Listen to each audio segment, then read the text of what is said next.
we got to talk about hot take, what I think are my favorite Pokemon games ever. For a couple of reasons. One, I think David's stripping. I think David is stripping into... Was this planned? Did you plan on doing this? Ripping your shirt off? What did that accomplish? Huh? What's going on? It's time. It's time. He's wearing a... Okay. Grabbing all the Rowlet memorabilia. The time is here. The time is now. I have no idea what drew you to Rowlet so much. But I'm just like... It's honestly super endearing to watch, because I don't think I've seen you obsess over a single Pokemon since like Charmander. And even then, it wasn't even that hard. Bro, I have this guy. I have the shirt. I have another shirt with him in Decidueye. I have a tiny one hanging from my windshield, or the rearview mirror, and I have a tiny charm with him shiny on either side. And I have all three of them like little figures. Yeah. What is that? I have like 5 Rowlets, I think. It's a lot of Rowlets. Let me tell you about this motherfucker. Yeah, let's take some time. Holy shit. Well, he's round. Yeah. And his bow tie are leaves. And that's all I need to say. Yeah, for the record, we both started with Rowlet on our first playthrough of these games, but I think David has earned and deserves the exclusive rights to Rowlet and the Rowlet line. I have since discovered through taking an online quiz that I would most likely, via my personality, be a water fairy type Pokemon, which makes Poplio and Primarina my go-to Alola starter. So the next time I play one of those games, I'm going to have to start with Poplio, which I never thought I'd ever say, but... I can't get him to stay. He's camera shy, probably. No, he's too chunky. Listen, I'm not saying I would be okay with replacing Rebecca. Whoa. Who's Rebecca? You mean Vanessa? I can't believe I forgot her name. Oh my god, unbelievable. I haven't seen her in so long. Vanessa, if you're watching this, I'm so sorry. Unbelievable. Alright, you keep talking for a second. I'm going to try something. I'm not even going to finish my thought, because that would just be the most disrespectful thing I could ever say about Vanessa. And Rebecca, if you're out there and you're watching, I'm sorry. I didn't mean to confuse you two, but anyway. Sun and Moon. Sun and Moon, I did not expect to be my favorite Pokemon games. And you know what? Honestly, even the first time playing those games, I didn't make the connection that, you know, they were my favorite. I just don't think it hit me. Oh my god, I was so bored. Playing Sun and Moon? I was so bored with Moon. And then I played Ultra Moon, and I was like, wow, this is kind of kick-ass. I don't know why. I just remember... So, Sun and Moon were the games that came out in the college years. So, we had already gotten back into Pokemon in high school with X and Y. Played Alpha Ruby and Omega Sapphire. And then, 2016, my sophomore year, I remember going to GameStop the night before it came out, having already downloaded the demo, which you could carry save data over from into the new game. And the demo was really cool because every day of the week, like leading up to it came out like a week before the game came out. Every day there would be a new NPC that would give you a different item that you would have to track down in the demo, and it was only like the one city you could explore. I remember being so hype. And then they announced regional variants for the first time in these games. The sprite models were like 1-to-1, you know, they were like, you know, actual size people, and All of the new Alolan Pokemon looked really cool, and I do think at first I was turned off by the idea that there weren't gyms, but you play the game and you play the trials, and then you get to the end of the game. Spoilers for Sun and Moon and Ultra Sun and Ultra Moon, I guess. But you get to the end of the game and you fight the Elite Four, and you find out that, you know, they're trying to establish Alola as a region that has a championship. You become their first champion by fighting the professor, who, by the way, took the Pokemon that your starter is weak to, that you would now have to fight, because normally it's just, I could go on and on about how cool I think these games were, and not to mention the fact that Lily, who is a side character in this game, is actually, this is her story, because the first and last scenes focus on Lily. Like the first, you know, the scene of the game, the entire story of the game, she has this MacGuffin the whole time, this Nebby. And then she's ultimately the one who gives you the box art legendary, because, you know, she trusts you with it. And I think they ruin a lot of stuff in Ultra Sun and Ultra Moon, which ironically, based on what you said earlier, make them my least favorite. And I remember being super bored with Ultra Sun and Ultra Moon, but because essentially it was the exact same game until like the last, you know, like little bit. But unlike other like third games in a region, you know, like Emerald or Platinum, it fundamentally changes like the story when you get to the end. Because like with Platinum, you have the distortion world, but you still fight Cynthia at the end, and it's pretty much the same. You know, with Emerald, you have the Battle Frontier, and you fight Wallace as the champion. But like the most of the game is still the same, right? Yeah, besides the badass part where you fight Magma and Aqua. Yeah. And then all hell starts breaking loose. And then the fucking cutscene with Rayquaza coming in. Holy shit. That's a really good cutscene. But yeah, but I think the most important part of Sun and Moon for me, one, from a functionality standpoint, you could use Pokemon Box, which was the precursor to Pokemon Home, and you could use any Pokemon up to that point in Sun and Moon, which instantly raised the replay ability of those games for me, because you could just go back over and over with different teams, which I did a couple of times, and that's how I figured out who my dream team was, and that Vaporeon was my favorite Pokemon, you know, of all time. And it was just playing those games that helped me, you know, come to those conclusions. But also, the story of Lily was the first time, I think, ever that I got emotional, like, playing through a Pokemon game. I don't know, there's just something about her journey as a character, and then her ending where she tries to leave to Kanto to start her own Pokemon journey, like, without telling you and how.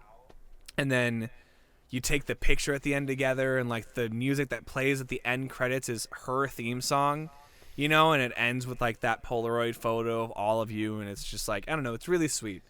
Yeah, plus in the post-game you get to fight, like, green and red, or blue and red, depending on, you know, where you play the game. And the champion theme song that they recreated for this game, like, when you fight red or blue, it's just, oh, it's so fucking cool. And the battle tree and Alolan Ninetales, I don't know. Again, I can go on forever, but I think I'm going to stop there because we got more games to talk about. But do you have any... Tell me why you liked Ultra Sun or Ultra Moon way better. I don't know. Maybe it was just the shock of, you know, Base Moon. Like, it was just so different. Yeah. Where I was like, yeah, fuck this. But then, you know, going back to it again, the same thing happened with Black. You know, the first time I played it, I didn't give a shit. And then when I just went through it again, I liked it a lot more. Yeah. So I think it's just... like, if I played Base Moon again, I'm sure I'd really like it. Yeah. You know? I'm thinking of doing that with... there's a trend on TikTok going around right now where people are picking out their teams that they would have if they were gym leaders and creating this headcanon where it's like, this is the outfit that I would wear, this is where my gym would be, this is my team, you know, here's the all-star, here's the mascot, you know. And I was thinking, since Sun and Moon have Primarina, which is the starter built for me based on, this one personality test that I took, then I could put together like a hybrid team of like fairy types and water types and just play through it with like a gym leader team. But anyway, regardless, Ultra Sun and Moon also had the Ultra Wormhole and like the Ultra Beasts. Oh, yeah, dude. I spent so long going through those to get every legendary. Yeah. God, that was a nightmare. Yeah, because that was this generation's way of reintroducing all of the legendaries. Also, isn't this where Mudsdale came from? Yeah. Okay, that's another big plus. Mudsdale's a fucking kick-ass Pokemon. And Team Rainbow Rocket. Yeah. Oh, shit. I forgot about that. Yeah, all of the bosses from the past 6 games before come through the Ultra Wormhole, and Giovanni, recruits all of them basically, and you have to fight all of the bosses from the previous games. Bro, it's like fucking Pokemon version of Infinity War. Honestly, and in a lot of ways, Pokemon Sun and Moon and Ultra Sun and Moon really did feel like the end of an era, right? Because they're like the last games that came out, last mainline games that were released on a handheld, like strictly handheld system. And, in a lot, again, it wraps up, it brings back a lot of elements of like the first generation, like with the storyline going back to Lily going to Kanto and training there, and all of the regional variants coming from Kanto, and like your character and your mom literally come from Kanto. You fight the Kanto champions at the end in Ultra Sun and Moon. The final boss is like the boss from the Kanto games, but then every other game in between, and it's like it feels like a celebration of like every Pokemon game that's come before. Which was fitting because I'm pretty sure 2016 was the 20th anniversary of Pokemon. Yeah, it was just like, to this day, it's probably my most the most fulfilled I felt going through a Pokemon game. So I will always appreciate those games for what they have done for me as a Pokemon fan. But moving on to the other spin-offs that we might have played. Fun fact, both Smash Bros. Ultimate and the movie Detective Pikachu came out in this generation. But also we have the Let's Go games. Let's Go Pikachu and Eevee. That was Gen 7? Yeah, that was Gen 7 on the Switch. Huh. So Switch was already out. I guess it was 2017. Yeah. I mean, I guess, like, what is there to talk about with Let's Go? It basically turned Pokemon Go into a console game. Yeah. It's the only game I completed the Pokédex in. Yeah. I know a lot of people shiny hunt in those games, too. Because I think it's easier in those games to shiny hunt because the Pokédex is that much smaller. And, if you just stay in the same area for a prolonged amount of time, then you can find, the Pokemon you're looking for. And yeah, besides the catching system, like, they're fine. Everyone bitches fine about these, but like, yeah, there's nothing really inherently wrong. Plus, it made me really like Eevee. I didn't really care about Eevee until that game came out. So yeah, and in retrospect, I feel like those are probably, other than Scarlet and Violet, I think Let's Go Pikachu and Eevee might have been, the games where like I look back on and I'm like, I probably should have gotten Let's Go Eevee, because now I enjoy Eevee way more than Pikachu, but at the time it just felt like the right decision to make. And that was the first time that it ever happened where I was like, maybe I should have gotten the other game, but yeah, I mean, they're good. I like the updated sprites for everything, for all of the gym leaders and all the characters, and they replace Gary or Blue with a different rival, and you're not technically Red either, you're a different character altogether. So it's kind of interesting in that way. But they're very open and shut, simple, straightforward games. And then you have some spin-offs, which include but are not limited to Pokemon Quest, which I played a little bit of on the Switch. It's like it's hard to describe because it's kind of like Mystery Dungeon, but not really. It's a pay-to-play sort of game where like you go from island to island and everyone is like cubes, and you have to cook certain things to attract certain Pokemon onto your island, and then you use them to defeat bosses who are weak to that type. And I mean, it's fine. I don't know if you can still download it and play it, but last but not least, we have the precursor to what it's known as now, but Pokemon Masters, the original release, came out in August of 2019, before Sword and Shield. And I played Pokemon Masters at launch and was super excited. I remember I was working downtown at the time, like when, we had a month left until the release, and I was like hyping myself up for the game to come out. And granted, I'm still playing it 3 years later, and that feels weird to say that it's 3 years old, but I got you into it. I don't know how. I remember I actually did try it when it first came out, but I didn't feel like learning another mobile game, so I just stopped playing it. Yeah, which and is then, fair. Yeah, fast forward to the second anniversary, and it's like, oh, they have Shiny Rayquaza coming out with Steven. Yeah. And I was like, fine, I'll get it again. And then within like a couple weeks, I pulled Celine and Rowlet. Yep. Lost my shit. And it just cemented that game for you. Yeah. But honestly, like, with these mobile games that we play, Masters would be like the first one I'd stop playing. Really? Yeah. Although it does have the best drop rates out of any of them by far. It is the most forgiving mobile game I've ever played. Not only does it not take you that many summons on a banner to get the pity points to actually pick up the unit, but the actual rates themselves, especially on the master fairs where like the 5-star rate is like 10% or 12% or whatever, I have gotten most of this year's units that I've gone to like summon for within like 9,000 gems or something, which at this rate, when they started the game, it was really hard to get gems, but I think they realized if they have to release new units this consistently, like they just gotta make gems easier to get. So, between the Battle Villa and all of the story events and like the special rallies that give you like 1,000 gems or whatever just by spending stamina, it's like you end up earning a lot of gems really quickly.